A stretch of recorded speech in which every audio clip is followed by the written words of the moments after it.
Tuhan bersamamu. Inilah Injil suci menurut Markus.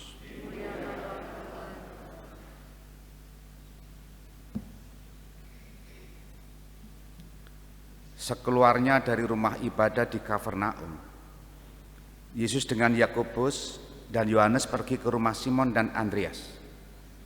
Ibu mertua Simon terbaring karena sakit demam. Mereka segera memberitahukan keadaannya kepada Yesus. Yesus pergi ke tempat ibu itu dan sambil memegang tangannya, Yesus membangunkan dia. Lalu lenyaplah demamnya. Kemudian ibu itu melayani mereka. Menjelang malam, sesudah matahari terbenam, dibawalah kepada Yesus semua orang yang menderita sakit dan yang kerasukan setan. Maka berkerumunlah seluruh penduduk kota di depan itu. Ia menyembuhkan banyak orang yang menderita berbagai macam penyakit dan mengusir banyak setan. Ia melarang setan-setan itu berbicara sebab mereka mengenal dia. Keesokan harinya, waktu hari masih gelap, Yesus bangun dan pergi keluar. Ia pergi ke tempat yang sunyi dan berdoa di sana. Tetapi Simon dan kawan-kawannya menyusul Yesus. Ketika menemukan Yesus, mereka berkata, "Semua orang mencari Engkau." Jawab Yesus, "Marilah kita pergi ke tempat lain, ke kota-kota yang berdekatan, supaya di sana pun aku memberitakan Injil, karena untuk itulah aku datang."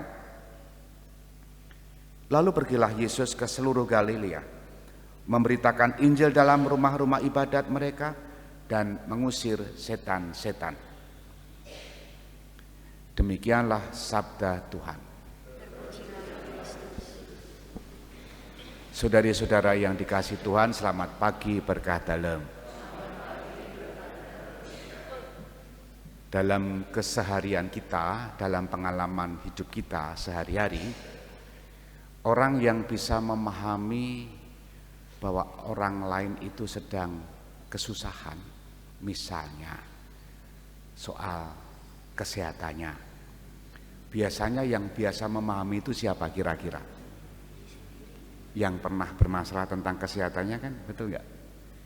Atau ada keluarga yang sedang bermasalah, entah mengenai permasalahan pasangan hidupnya misalnya.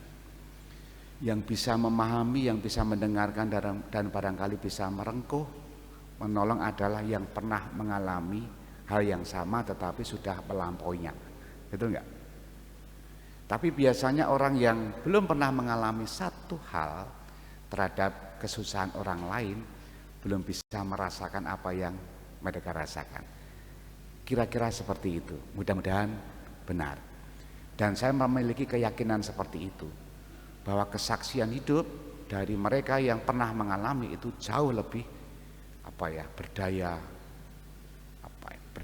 bukan berdaya guna, berdaya dorong, berdaya desak untuk memberikan semangat apapun itu, baik persoalan di keluarga, di masyarakat, keluarga, entah juga kesehatan apapun yang dialami. Kita semua hari ini diteguhkan, dikuatkan oleh sabda Tuhan. Dalam bacaan Ibrani tadi kita mendengarkan begini.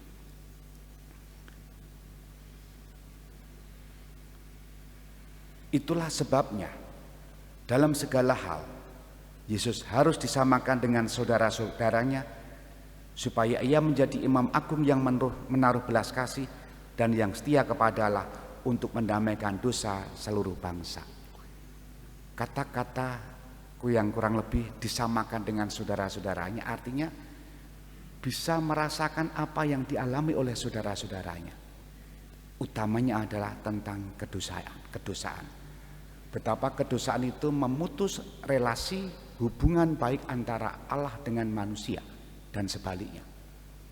Dan kalau relasi ini putus, maka yang menguasai manusia adalah setan, bukan manusia, bukan Allah. Roh jahat, bukan roh baik. Maka Yesus tadi disebut dalam bacaan pertama surat Ibrani disamakan dengan manusia. Artinya solidaritas, bela rasa Yesus itu jaminan mutu, sehingga menjadi penyelamat manusia, penyelamat kita. Nah, konkretnya adalah yang diwartakan dalam bacaan Injil. Betapa solidaritas Yesus, bela rasa Yesus itu sungguh nampak dalam penyembuhan orang-orang yang sakit. Tadi Ibu Simon Petrus ya masuk angin ya. Dipegang tangannya saja sembuh, tidak perlu dikeroki tapi pegang tangannya saja sembuh ya. Belum lagi tadi yang kerasukan setan dan berbagai macam penyakit dan semua disembuhkan. Itu artinya bentuk solidaritas Yesus yang nyata, bela rasa bahwa orang yang sakit itu kehilangan harapan. Apalagi orang-orang pada zamannya meyakini bahwa sakit itu adalah karena dosa, karena dikuasai setan.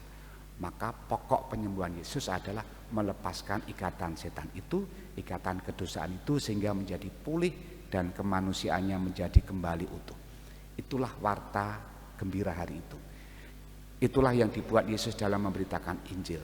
Sayangnya adalah solidaritas Yesus ini, bela rasa Yesus ini dalam zaman sekarang atau zaman dulu juga masih ada sebetulnya. Sudah ada. Mencari Yesus demi mukjizat, demi kemuasan diri sendiri. Bukan pertama-tama untuk memandang kemuliaan Allah, tetapi berhenti pada mencari kepuasan sendiri, mencari mukjizat-mukjizat, sehingga ketika mukjizat itu tidak terjadi kepada hidup seseorang, lalu kehilangan kepercayaan kepada Tuhan. Maka yang dibutuhkan adalah semua sebetulnya kebaikan dan belas kasih Allah. Semoga warta Injil hari ini dan juga bacaan pertama menguatkan kita. Tuhan kita Yesus Kristus, solidaritas dan bela rasanya sungguh luar biasa dalam semua penyembuhan-penyembuhan yang telah dilakukan, sedang dan akan dilakukan. Untuk siapa? Untuk kita yang senantiasa percaya kepadanya. Kita hening sejenak.